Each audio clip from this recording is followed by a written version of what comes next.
The last thing we're going to do from this section, and really this chapter, is look at how we can use Venn diagrams to prove certain equalities with set operations. That's to say, to prove that taking one string of actions is the same as doing another.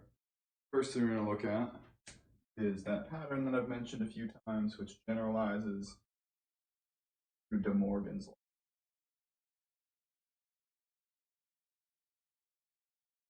Where, for sets A and B, we have that if we take the complement of a union, we get the intersection of the complements.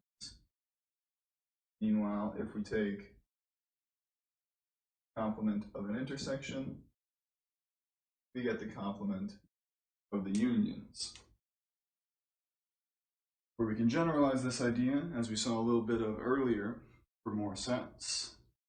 Here, we're going to show the first one of these using the Venn diagram. So, here we've got our little design where you can see the universal set and the two sets with overlap noted with the regions 1, 2, 3, and 4, where our goal is to use that to show that the first law, holds.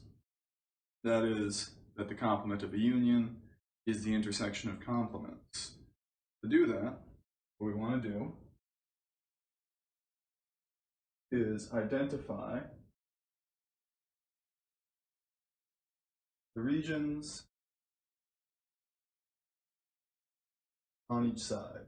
We're going to go through this in detail on this one because there's not a great deal of complexity, there's not a great deal of pieces you can lose track of along the way here.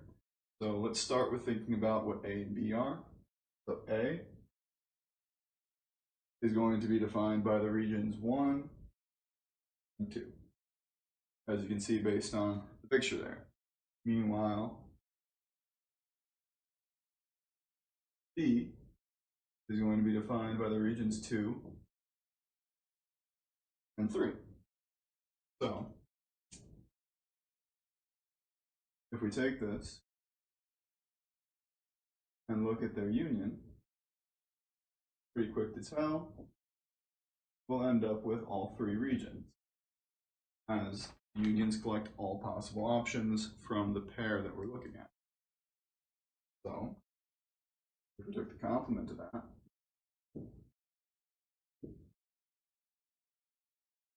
we would negate all of those regions and take whatever's left over, which in this case would be the one region 4. So the complement of our union, regardless of what sets are in there, would just end up being the region on the outside, 4. Meanwhile, if we look at A complement, we'll get everything other than 1 and 2. So we'll end up with 3, 4. While for B complement, we'll have everything other than 2 and 3. So that will be 1. Means that if we take the intersection of A complement, B complement, all we'll be left with is what's shared between these two, which again is just 4. I'm not going to do this too much in this class, but we'll say that sometimes if you want to show a proof at the end of it, since we have proven this relationship, sometimes draw a little box.